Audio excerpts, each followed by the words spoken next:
Alto Comando Militar para a restauração de segurança nacional e ordem pública.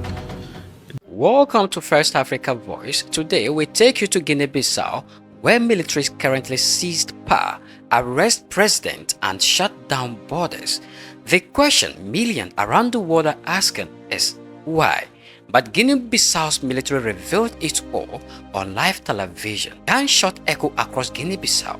Panic spreads through the street. Cars speed past military checkpoints as hundreds flee on foot, unsure whether to run or to hide. Then suddenly, the screen of Guinea-Bissau State TV flickers alive. A group of 10-faced soldiers appear, led by General Dennis Nkanha, calm but firm.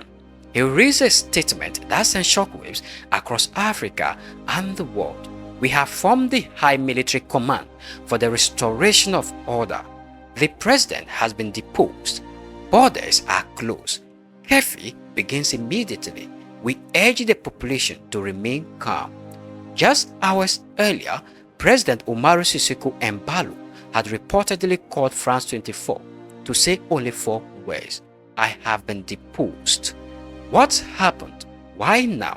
Just days after an election whose results were still being counted. And what does this mean for Africa? Today, we break down the full story behind the sudden military takeover in Guinea-Bissau, the claims of drug barons influencing politics, the allegations of election manipulation, and the chilling patterns of coups shaking West Africa. Before we dive in, hit the like button, subscribe, and turn on all notifications.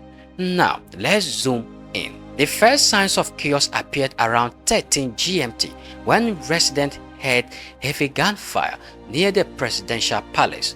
No one knew who was shooting or why.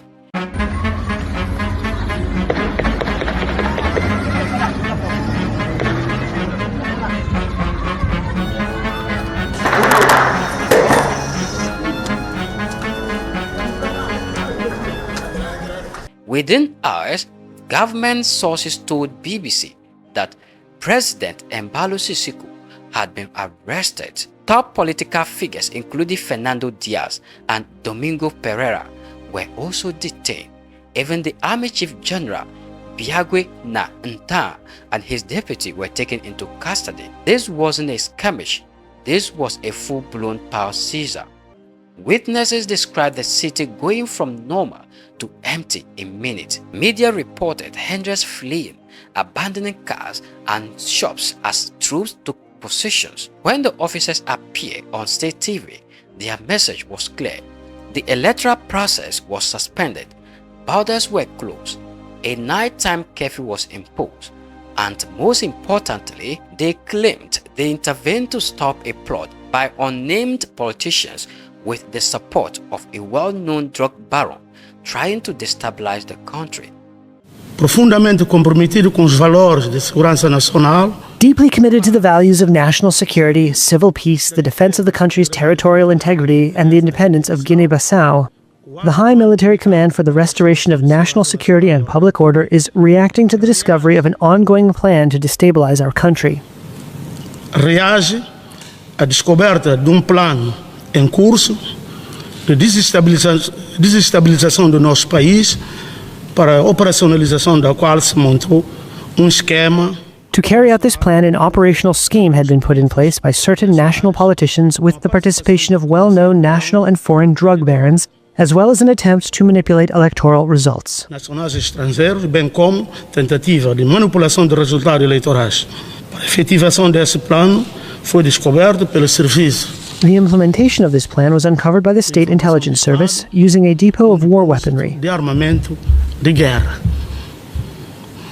Assim, até que toda a situação seja convenientemente esclarecida e reposta as condições para o pleno retorno à normalidade constitucional. Thus, and until the entire situation is duly clarified and conditions are restored for a full return to constitutional normality, the High Military Command for the Restoration of National Security and Public Order has decided to immediately remove the President of the Republic, close until further notice all institutions of the Republic of Guinea-Bissau, suspend until further notice the activities of all media outlets, immediately suspend the ongoing electoral process, close land and maritime borders and the national airspace, and establish a curfew from 9 p.m. to 6 a.m. Em curso. Encerrar a fronteira terrestre, marítimo, espaço aéreo nacional. Estabelecer recolher obrigatório das 9 horas até 6 horas, até as ordens contrárias. Guinea-Bissau, known globally as a narco state, has long struggled with powerful drug cartels using its island-filled coastline as a cocaine transit hub to Europe. The military accused politicians of selling influence to protect these networks.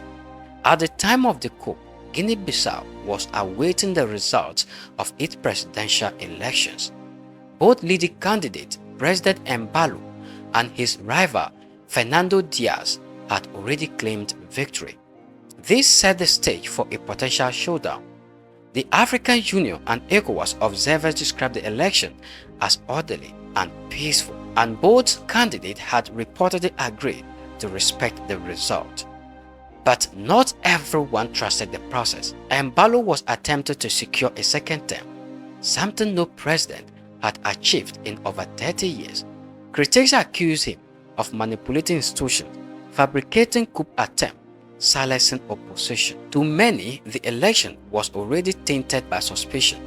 Since gaining independence from Portugal in 1974, Guinea-Bissau has seen at least 9 coups or attempted coups. That is one almost every 5 years. The reasons are rooted in a deeply politicized military, weak institutions, low economic development, drug cartels influencing power. With a population of just over 2 million and a fragile economy, the state has always struggled to maintain stability, and when politics heats up, the military often steps in, usually claim they are restoring order. The United Nations has called Guinea-Bissau a narco state. Its uninhabited islands, weak policing, and accessible coastline make it a perfect transit hub for Latin American cocaine heading to Europe. Over the years, military generals, high-ranking politicians, and even presidents have been accused of benefiting from these networks. The Soldier State TV announcement accusing politicians of working with a cartel-linked figure aligns with the long-standing issue. Whether it is true or not, the drug trade remains the shadow government of Guinea-Bissau. As the news broke, Portugal, the former colonial power, demanded a return to constitutional order. ECOWAS and the African Union expressed deep concern. Observers warned that another coup in West Africa after Mali, Guinea, Burkina Faso, and Niger could further weaken the region. But with checkpoints across the city and a curfew in place, it was clear the military now controlled Guinea-Bissau. Guinea-Bissau has once again entered uncertain territory. A president claims he's been deposed, rival politicians are detained, election results are cancelled, borders sealed, soldiers rule the streets. Whether this coup truly aimed to restore order, or whether it is just another chapter in the country's troubled history of political instability, only time will tell. But one thing is clear: this small West African nation, often ignored by the world, sits at the heart of a struggle between democracy, military power, and criminal networks. A struggle that will shape not only Guinea-Bissau's future, but also the security of the entire region. Stay tuned, stay informed. This is First Africa Voice, telling Africa's story the African way. If you want Africa's most important stories told boldly, clearly, and without fear, this is your home. Hit subscribe, turn on all notifications, and like this video, because your support helps us keep creating fearless African documentaries. Well, the dew of the day has crept upon our thoughts, and nature must obey its necessity.